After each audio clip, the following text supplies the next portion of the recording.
Hi ಎಲ್ಲರಿಗೂ ನಮಸ್ಕಾರಗಳು. ನಾನು ವಿಡಿಯೋ ಬಿಟ್ಟಿದ್ದಾಯಿತು, ನೀವು ವಿಡಿಯೋ ಕ್ಲಿಕ್ ಮಾಡಿದ್ದಾಯಿತು, ಮತ್ತಿನ್ನೇನಕ್ಕೆ ತಡ, ಶುರು ಮಾಡೋಣ. Let's start. ಇವತ್ತಿನ ವಿಷಯ ಏನಂದರೆ ನಮಗೆ ನಾವೇ. ಏನಂದರೆ ಈ ಪ್ರಪಂಚದಲ್ಲಿ ಎಷ್ಟೋ ಜನರು ಇರ್ಬೋದು, ಆದರೆ ಎಲ್ಲರ ಬದುಕು ಒಂದೇ ರೀತಿ ಇರೋದಿಲ್ಲ. ಪ್ರತಿ ವ್ಯಕ್ತಿಯ ಜೀವನದ ಕತೆ ಒಂದೇ ಆಗಿರೋದಿಲ್ಲ.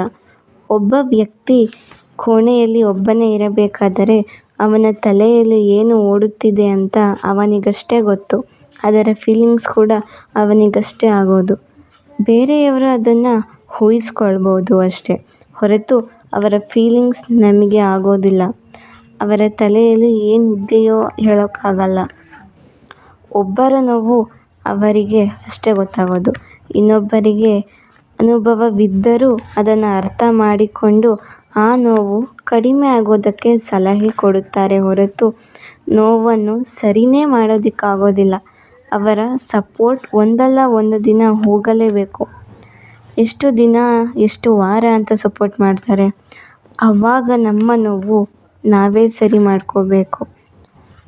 ಈಗ ಹೆಣ್ಮಕ್ಕಳ ಜೀವನ ಹೇಗೆ ಅಂದರೆ, ಚಿಕ್ಕವಳಿದ್ದಾಗ ಅಪ್ಪ ಅಮ್ಮನ ಜೊತೆ ಇರ್ತಾಳೆ, ದೊಡ್ಡವಳಾದ ಮೇಲೆ ಫ್ರೆಂಡ್ಸ್ ಜೊತೆ ಜಾಸ್ತಿ ಬೆಳೀತಾಳೆ, ಇದೇ ಮದುವೆ ಆದಮೇಲೆ ಗಂಡನ ಜೊತೆ ಬೆಳೀತಾಳೆ, ಅದಾದ ಮೇಲೆ ಮಕ್ಕಳ ಜೊತೆ ಬೆಳೀತಾಳೆ.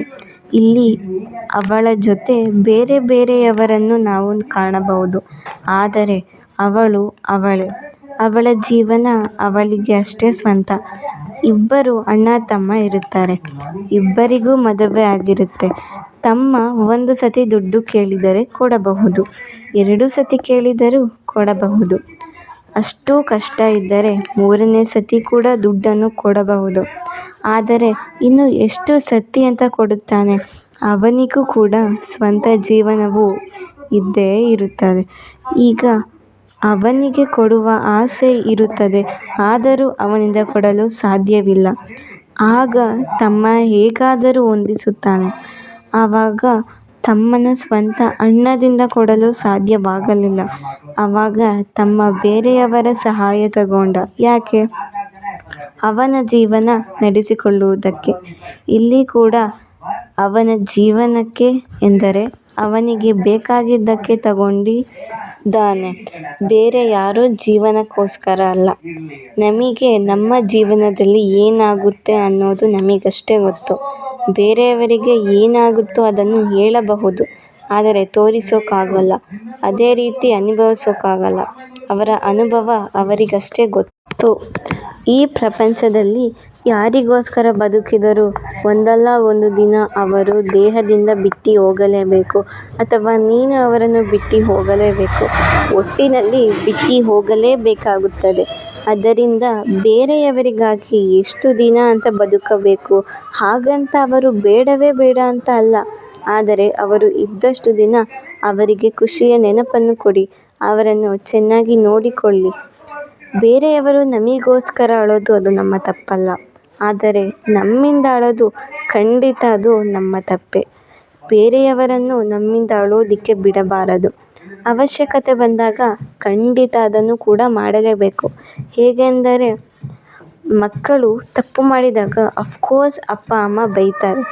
ಆ ಮಕ್ಕಳು ಮಾಡಿರೋ ತಪ್ಪನ್ನು ತಿದ್ದಿಕೊಳ್ಳೋ ಬದಲು ಬೈದರು ಅಂತ ಅಳುತ್ತಾ ಕುಳಿತಿರುತ್ತಾರೆ. ಆ ಅಳು ಅವರಿಂದ ಆಗಿರುತ್ತದೆ, ಎಂದರೆ ಅಪ್ಪ ಅಮ್ಮನಿಂದ ಆಗಿರುತ್ತದೆ, ಆದರೆ ಅದು ಅವರ ಒಳ್ಳೆಯದಕ್ಕಾಗಿ ಆಗಿರುತ್ತದೆ. ಆಮೇಲೆ ಕೊನೆಗೂ ಸಹ ಅವರೇ ಹೋಗಿ ಅವರ ಕಣ್ಣೀರನ್ನು ಒರೆಸುತ್ತಾರೆ. ನೀವು ನಿಮ್ಮಿಂದ ಯಾರನ್ನಾದರೂ ಅಳಿಸಬೇಕಾಗೋ ಸಂದರ್ಭ ಬಂದರೆ ಅವರ ಕಣ್ಣೀರನ್ನು ಕೂಡ ಒರೆಸೋ ಥರ ಆಗಿರಬೇಕು. ಇಲ್ಲಾಂದರೆ ಬೇರೆಯವರು ನಿಮ್ಮಿಂದ ಅಳೋ ಥರ ಯಾವತ್ತೂ ಮಾಡಬೇಡಿ. ಅದಕ್ಕೆ ನೀನು ಆಡೋ ಪ್ರತಿ ಮಾತಿನ ಪರಿಣಾಮವನ್ನು ತಿಳಿದುಕೊಂಡು ಮಾತಾಡಿ. ಮೊದಲು ಹೇಳಿದಂತೆ ಅವರ ಫೀಲಿಂಗ್ಸ್ ಅವರಿಗೆ ಗೊತ್ತಾಗೋದು. ಒಬ್ಬರು ಹೇಳಬೇಕಾದರೆ ಕಾಮಿಡಿ ಅಂತ ಅಂದ್ಕೊಂಡು ಕೆಲವು ವಿಷಯನ ಹೇಳಿಬಿಟ್ಟಿರ್ತಾರೆ, ಆದರೆ ಅದರಿಂದ ಆಗೋ ಪರಿಣಾಮವನ್ನು ಸಹ ಯೋಚಿಸಬೇಕಾಗಿತ್ತು. ಅದು ಕಾಮಿಡಿಯಾಗಿ ಇದ್ದೇ ಕೆಲವೊಂದು ಕಾಮಿಡಿ ಬೇರೆಯವರಿಗೆ ತುಂಬ ಸೀರಿಯಸ್ ಅನ್ನಿಸಬಹುದು. ಅದಕ್ಕೆ ಅವರವರ ಫೀಲಿಂಗ್ಸ್ ಅವರಿಗಷ್ಟೇ ಅರ್ಥ ಆಗೋದು. So respect all feelings.